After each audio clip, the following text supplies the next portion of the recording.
Ayan, so ano kayang gagawin dito? Lalagyan ba ng harang? Or ano man? Kakaiba talaga guys, no? Yung ating bansa. Kaya naman pala. Ganda. Ayan. So dito ito guys, no? Sa may gawin sa lahat ng ano, may ganyan para sa safety.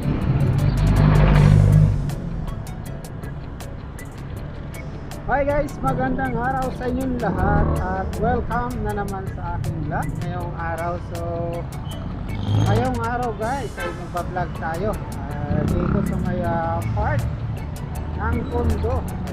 So dito tayo Tondo, Gagalangin. Kaya na magpa-vlog tayo sa may Antipolo Street, no? Kung saan nga yung ipa-vlog natin yung Skyway Stage 3 dyan, yung ilalim. So yung ilalim ng Skyway Stage 3 kasi guys may daming squatter dyan, no? So yun yung ipa-vlog natin ngayon, kung mayroon ko bang mga squatter dyan at ano ba yung ginawa nila dyan. So yun yung aalamin natin guys, no? At ayan, sa mga bago pa lang dyan sa aking channel at hindi pa nakasubscribe, kung itong vlog na ito ay gusto nyo, ayan, subscribe nyo na yung aking channel at abangan nyo pa yung aking mga upload.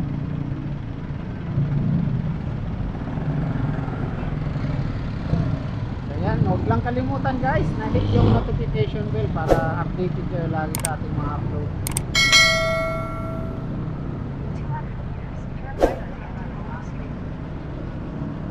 Ayan, papunta tayo ng Antipolo guys, no? Antipolo Street, hindi Antipolo City kasi medyo malayo-layo yun. Ayan. So hindi ko pa kasi na iba-vlog to. So ngayon iba-vlog ko sa inyo para makita natin yung ilalim na to.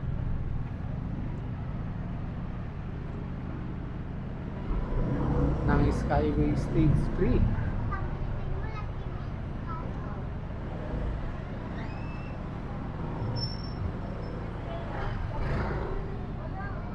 Yan, nabasa ng estudyante kasi kaya ano, medyo traffic. Saka dito sa release kasi. So ayan guys, oh, Skyway Stage 3 dito sa may Antipolo Street. So babaybayin lang natin ng konti yan. At syempre i-share ko sa inyo yung mga ganap dito sa ating kalye ng Kamaynilaan at Metro Manila. Yan. Alright. So yun nga guys, no, mapapansin natin na malawak at maluwag na itong lugar na to. Naalis na pala yung mga squatter dito.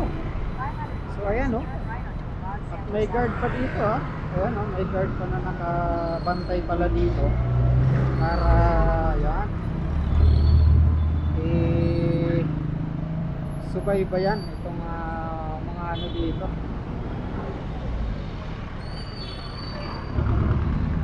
Mga nakatira. So makikita natin wala na mga bahay-bahay at malinis na, oh.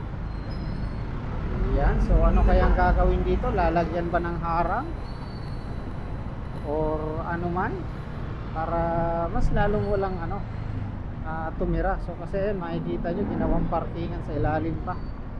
So malalaman natin yan guys, i-update ko kayo dito ulit, ipa-vlog natin yan ulit, papakita ko sa inyo ulit itong lugar na to. Ayan, oh, may guardia. So pangalawang guard na ito rito. Ayan. So diba, lalaking poste. Kakaiba talaga guys, no? Yung ating bansa, kaya naman pala ng Pilipinas ng ganyan. So napakaganda. Ayan. So dito may mga sasakyan pa nakaparada. So dito sa part na to guys, ayun, meron ng harang. So ganun din siguro yung gagawin yan dito sa buo. Sana buo lagyan ng ganyan. Ayan, oh, merong ganyan harang, merong railings para mas maganda. Ayan, so dito ito guys, no, sa may Antipolo Street, papunta ito sa may Abad Santos. Ayan, oh, napakaganda. kasi may railing. So ayan, may iwasan din na ano no, itong railings na to kasi ayan meron palang drainage dyan. So may iwasan na ayan, may mga mahulog na mga bata at saka yung basura no. So may iwasan na rin na hindi magtapon dyan ng basura. So ayan, napakaganda na pala ng ginawa dito sa Antipolo na to. Yan. So ito guys, yung Skyway State Street dito sa may Antipolo Street. Alright. Ganda, di ba? So sana ganyan gawin sa lahat ng ano no, may ganyan para sa safety na rin ng mga naglalaro. So yan, hanggang doon guys, so sa kabila. So malinis at maluwag.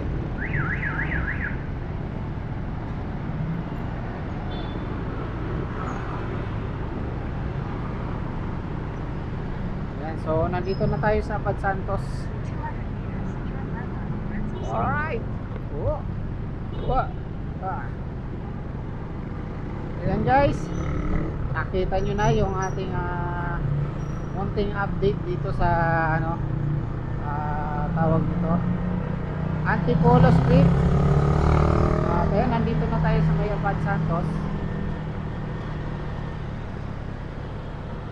So yan, maraming salamat sa inyo guys sa mga yan sumubaybay dyan, at syempre sa mga nag-subscribe, sana supportahan nyo naman yung aking channel guys para sa aking future, yan, future ng aking anak.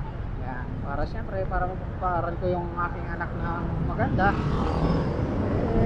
maghanap buhay tayo ng marangal at maayos. Yan, sana tuloy-tuloy lang tayo guys, at abangan nyo pa yung aking mga update sa Metro Manila at Maynila no. So yan guys, maraming salamat talaga, at sa mga bago pa lang dyan na hindi pa nakasubscribe, subscribe nyo na yan guys yung aking channel kung gusto nyo ng mga ganitong video dito sa Metro Manila. Yan, maraming salamat, God bless you all guys, bye bye.